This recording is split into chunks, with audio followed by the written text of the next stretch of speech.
to fix preparing automatic repair loop blue screen error. So if you're getting the automatic repair loop blue screen error, then you just need simply wait for a few seconds and you will have a blue screen, right? Once you have the blue screen, you just need simply go with the troubleshoot section. Under troubleshoot, you need to go with the advanced options, and then under advanced option, you need to go with command prompt.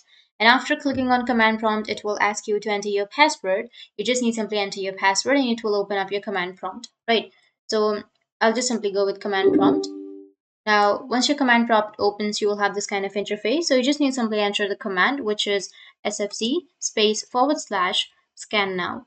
Once you enter that, then you just need to simply wait for a few minutes. And after the process is completed, it will complete your scan. And after that, you just need to simply go with continue, which will be like this. So you just need to simply go with continue, exit and continue to your Windows 10 or 11.